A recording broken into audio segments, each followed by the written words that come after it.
The courtroom was supposed to be safe, orderly, predictable. The one place where chaos was meant to be tamed by truth.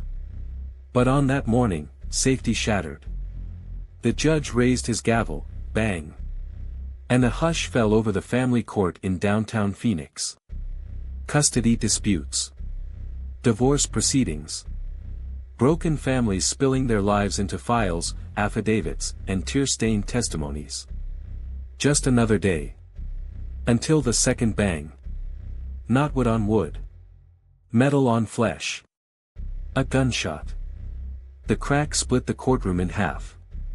Screams ripped through the benches as people dove for cover. The judge froze, eyes wide, mouth opening to call for security, but no sound came out. His chest was already blooming red. Chaos exploded. Lawyers dropped their briefcases. Mothers shielded children. Deputies scrambled, unsure where the shot had come from. And then came the second shot. And the third. Within minutes, the place designed to keep families safe became a slaughterhouse of grief. But here's the twist, this was not a random shooting. This was not a freak act of violence. This was the opening act of what would spiral into America's longest, most twisted court case, a labyrinth of murder, obsession, and betrayal that dragged on for decades. Welcome to the Crime Ledger, where every page reveals a mystery. Before we dive in, write in the comment section where you are watching from, and if you are a true crime lover, don't forget to like, subscribe, and turn on the bell icon, so you will never miss the next true crime stories. To understand how we got here, you need to meet the people at the heart of this tragedy. Judge William Harland.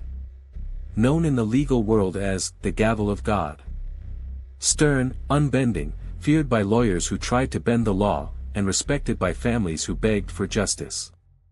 For 30 years he ruled over Arizona's family court system with a cold but steady hand. Then there was Margaret Ellis. A mother of two, mid-30s, wrapped in exhaustion and quiet desperation. She wasn't a headline. She wasn't wealthy. She was just another woman in a broken marriage, dragged into court by an ex-husband who refused to let go. And behind her, her children. 8-year-old Brian, shy, clutching a toy car in his pocket. His little sister Emily, barely 6, hiding behind her mother's skirt. They didn't know what custody meant. They just knew they wanted their mom. But the man across the aisle knew exactly what it meant. Richard Ellis. Margaret's ex. A man whose rage simmered just beneath the surface, a rage sharpened by every legal defeat, every visitation schedule, every piece of paper stamped with Judge Harland's signature. And that rage, that obsession, is what turned the family court into a crime scene. It started small. A muttered threat in a hallway. A slammed door during recess. Richard whispering to anyone who would listen, "They'll regret doing this to me." Court deputies brushed it off. Judges hear angry words every day. Divorces bring out the ugliest sides of people. Nobody thought Richard was serious. Until the day he walked into the courtroom with a manila folder. Inside, not legal documents. A concealed pistol. The moment Judge Harland denied his motion for full custody, Richard's world shattered. He pulled the weapon. Witnesses swore later that his face looked almost calm, like this was the moment he'd been waiting for. The first shot hit the judge. The second tore through the ceiling. The third, aimed at Margaret. Screams. Blood. The deputies finally leaping into action. Richard dropped the gun only after one of them tackled him to the ground. In less than 60 seconds, a family dispute became a national tragedy. But here's the thing. This wasn't just one man's outburst. This was the spark that lit a decades-long firestorm. Because Richard's arrest did not end the violence. It was only the beginning. The family court murders, as they came to be known, stretched across years. Not because of one killing, but because of what followed. Other judges would be targeted. Lawyers connected to the case would vanish. And whispers spread through Phoenix, that Richard wasn't acting alone. That there was something bigger, darker, pulling the strings. But in these early days, no one knew that. All they saw was the blood on the courtroom floor. Margaret survived, barely. The bullet grazed her shoulder and shattered her collarbone. She lived, but the scars would never heal. Her children would never forget the sight of their mother collapsing, blood staining her pastel blouse. Judge Harland wasn't as lucky. He died before paramedics even arrived. And Richard Ellis? He was arrested on the spot, dragged out in handcuffs as reporters swarmed. Cameras flashed. Microphones shoved forward. Why did you do it? Was this planned? Are there others involved? Richard just smiled. And whispered, "You'll see." Detectives thought it was straightforward. Angry ex-husband. Custody battle gone wrong. Open and shut. But then, something strange. In Richard's home, police found not just weapons and court documents, but a map. A hand-drawn diagram of the courthouse. Marked exits. Security blind spots. Judge Harlan's parking spot. Even Margaret's morning routine. This wasn't a crime of passion. This was premeditated. And more disturbing, there were other names on the list. Other judges. Other lawyers. Even a bailiff. The list was titled simply, Enemies. Detectives asked Richard about it. He laughed. Not my enemies. The court's enemies. What did that mean? Nobody knew. Yet. The family court murders were supposed to end with one man behind bars. But within weeks, another attack would prove Richard wasn't bluffing. Another judge. Another shooting. Another family destroyed. And soon investigators would realize, they weren't chasing one man's rage. They were unraveling America's longest, darkest case. The courtroom was still stained with blood when the next shot rang out. Not in Phoenix. Not even in the same county. 3 weeks after Judge Harlan's murder, Judge Laura Whitmore, another family court judge, was walking from her chambers to the parking lot. Broad daylight. No hearing scheduled. Just a routine lunch bee. She never made it to her car. A single bullet pierced her back. She collapsed between two parked vehicles, gasping for air as terrified bystanders screamed for help. By the time paramedics arrived, Judge Whitmore was gone. And instantly, one chilling truth became clear: Richard Ellis might be behind bars, but the murders were far from over. The entire Arizona judiciary went on lockdown. Metal detectors appeared at courthouse doors. Deputies doubled their patrols. Judges were assigned personal security details. But fear doesn't care about metal detectors. Lawyers refused to take on certain cases. Court staff resigned. Families begged judges to recuse themselves, terrified of being linked to a cursed docket. The whispers grew louder. Richard had told them, "Not my enemies. The court's enemies." So who else wanted family court judges dead? Detectives scoured every inch of Richard's life. His finances. His calls. His cellmates. They were desperate to prove he had orchestrated Judge Whitmore's murder from jail. But the timelines didn't add up. Richard had been under 24-hour surveillance. No secret phones. No mysterious visitors. Still, the similarities between the shootings were undeniable. Both judges targeted. Both attacks quick, precise, and ruthless. Both killers vanishing before security could react. It looked like a conspiracy. But of what kind? Detectives chased rumors of hitmen. A shadow group of angry fathers. Even whispers of corruption inside the courthouse itself. Every lead unraveled. Every suspect alibi held.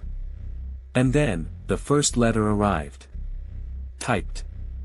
No fingerprints. No return address. It landed on the desk of Detective Carla Mendez, lead investigator. The words were simple. Cold. The court has punished families long enough.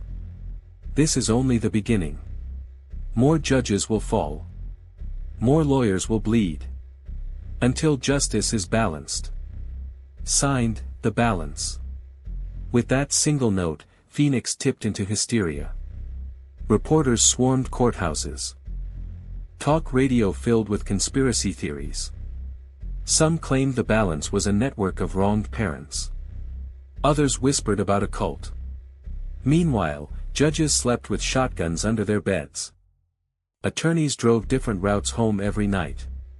The law, the very idea of justice, was under siege. And then, another blow. Thomas Reed wasn't a judge. He was a lawyer. One of the most aggressive divorce attorneys in the state, known for winning ugly battles inside family court. One night, he left his downtown office. He never made it home. His car was found abandoned on the side of the highway. Inside, his briefcase, wallet, and half-drunk coffee. But no sign of Reed. A week later, hikers discovered his body in the desert. Hands tied. Mouth gagged. A single bullet to the head. Next to him, a sheet of paper. One lawyer down. Many more to go. Again, signed, The Balance. Detectives were drowning. 3 murders. 1 missing lawyer. A dozen threats. And a suspect, Richard Ellis, who seemed almost gleeful to watch it unfold from his jail cell. During interrogations, he'd smirk and say, "Told you it wasn't just me." But when pressed for names, he clammed up. Detectives wondered, was Richard bluffing? Taking credit for a group he wasn't part of? Or had he truly tapped into something bigger, something that had been festering beneath the surface of America's family courts for years? Every clue suggested the same thing: this wasn't about one man's rage. This was a movement. And the movement was growing. Because just as detectives thought they'd found a break, a shaky witness who swore he'd seen the shooter leaving Judge Whitmore's murder scene, tragedy struck again. This time, not in a courtroom. Not in a parking lot. But in a judge's own home. The one place she thought she was safe. The neighbors said it was the quietest house on the block. Judge Evelyn Carter, one of the few women presiding over family court in Phoenix, lived in a modest single-story home with a white fae. A garden of roses, and a front porch swing that creaked in the desert wind. She had spent years mediating screaming parents, dividing assets, and protecting children. She carried the burden of other people's chaos, but inside her own home, she lived simply. Peacefully. Until the night The Balance tipped. It was past 11 p.m. when Judge Carter locked her front door. She set her robe across the chair, poured herself chamomile tea, and left the television humming faintly in the background. No one saw the figure slip into her backyard. No one heard the window glass crack. By the time Judge Carter realized she wasn't alone, the intruder was already inside. The attack was swift. Brutal. Neighbors heard nothing but the faint screech of tires hours later. The next morning, Carter's housekeeper found her in the living room. Bound. Gagged. A single shot through the head. And on her coffee table, another note. The balance has been served. 3 judges dead. 1 lawyer executed. A movement growing bolder with each strike. The police begged the public for patience. The FBI stepped in, calling it an unprecedented assault on the judicial system. But patience was gone. Phoenix became a city under siege. Judges moved their families out of state. Court hearings were postponed. Some attorneys demanded to appear by phone, terrified of being next. And in the shadows, the balance tightened its grip. Detective Carla Mendez hadn't slept in days. Her desk was buried in case files, autopsy photos, and transcripts of interviews that went nowhere. One night, as she stared at Judge Carter's crime scene photos, she noticed something strange. On the note left at the scene, one letter, the B, in balance, was slightly smudged. As if pressed down harder than the rest. A forensic analyst confirmed her suspicion, it wasn't typed on a machine. It was stamped. A custom-made block letter stamp.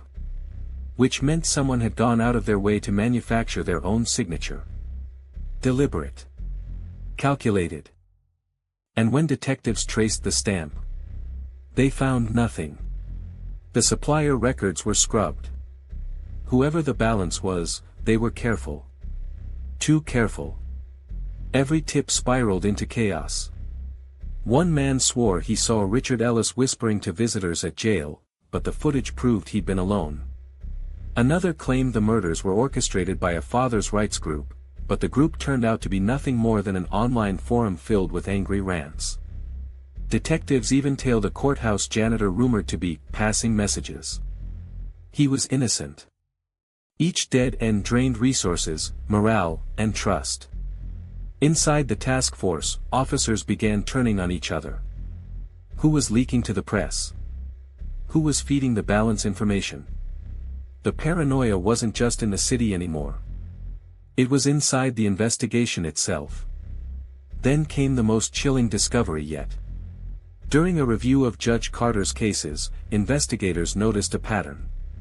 Every victim, Judge Harland, Judge Whitmore, Judge Carter, and attorney Thomas Reed, had presided over or participated in the same divorce case at some point. The Ellis divorce. Richard's case. It seemed impossible. Coincidental. But the files didn't lie. Each victim had touched the Ellis family file in some way, scheduling hearings, approving motions, signing off on custody reports. Detective Mendez's blood ran cold. Could Richard Ellis really be the spider at the center of this web? And if so, how was he pulling the strings from behind bars? Mendez visited him again. Richard sat across the table, hands cuffed, eyes gleaming with the same eerie calm he'd shown on the day of the shooting. "You're connecting the dots," he said, almost smug. "But you still don't see the picture." Mendez slammed the case files onto the table. 3 judges. 1 lawyer. All tied to your case. Tell me how. Richard leaned in, whispering like he was sharing a secret. They thought they could bury me with paperwork. But paper burns. People bleed.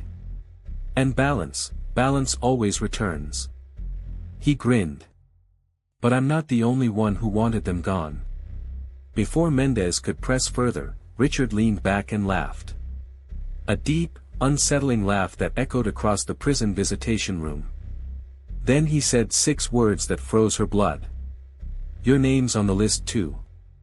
And slid a folded slip of paper across the table. When Mendez opened it, she saw her own name, typed in the same font, stamped with the same mark. The balance. Detective Carla Mendez couldn't shake the words. "Your name's on the list too."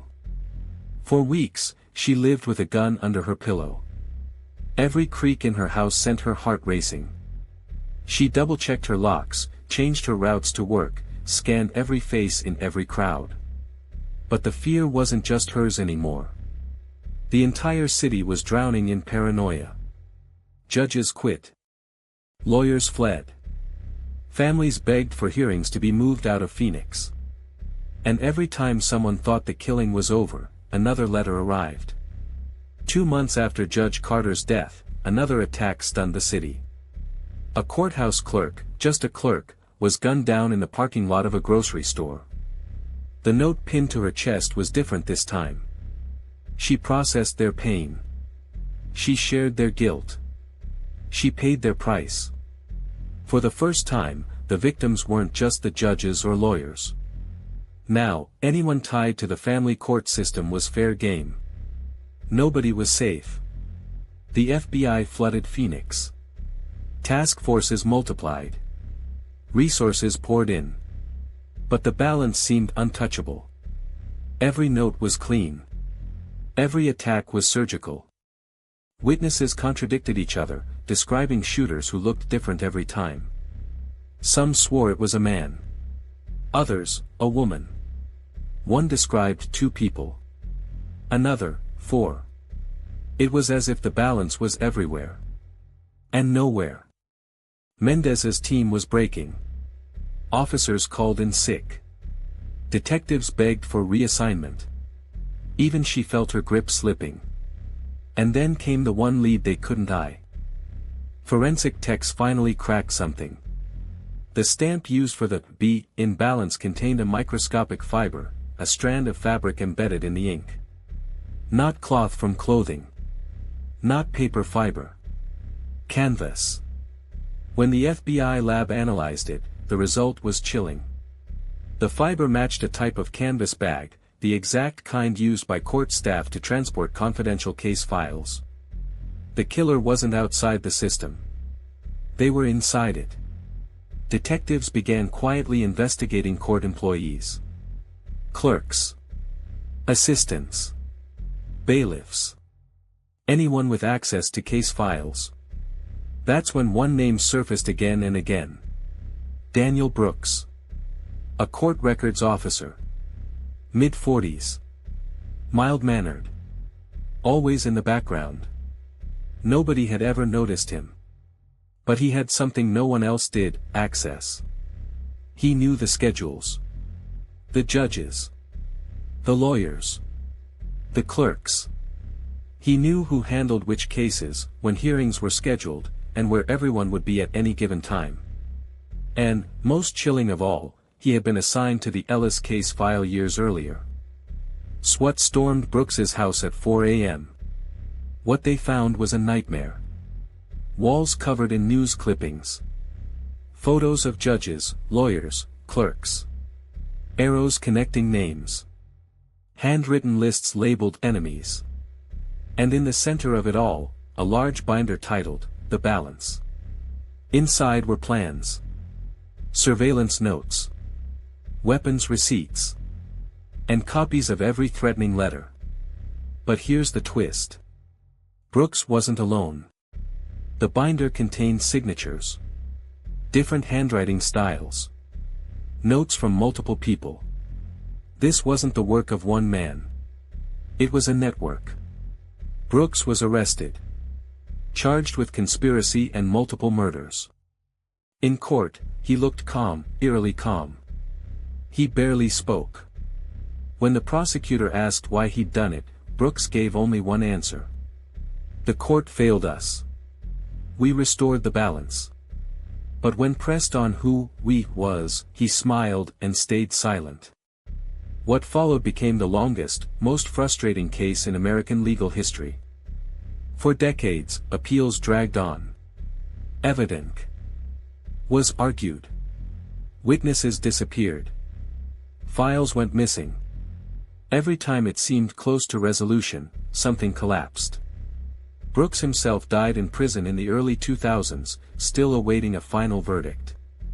To this day, no one knows how many people were truly part of the balance. Some say it was a cult. Others, a network of angry parents. Some whisper it was bigger, corruption inside the system itself, silencing its own. What we do know is this. Judges were murdered. Lawyers were executed. Clerks were hunted. And to this day, the shadow of the balance lingers over every family court in America. Because every time a judge slams a gavel, every time a parent walks out with custody papers, someone remembers the blood spilled in Phoenix. And wonders. Was justice really served? Or is the balance still out there, waiting for the next verdict to fall? The last file in the archive contains a single, unexplained note. Typed. Clean. No fingerprints. It reads. The case is never closed. Balance is eternal. No one knows when it was written. Or who sent it. But one thing is certain. The family court murders remain America's longest, darkest, and most unsettling case. Thanks for watching. Don't forget to like, share and subscribe for more true crime stories told like never before.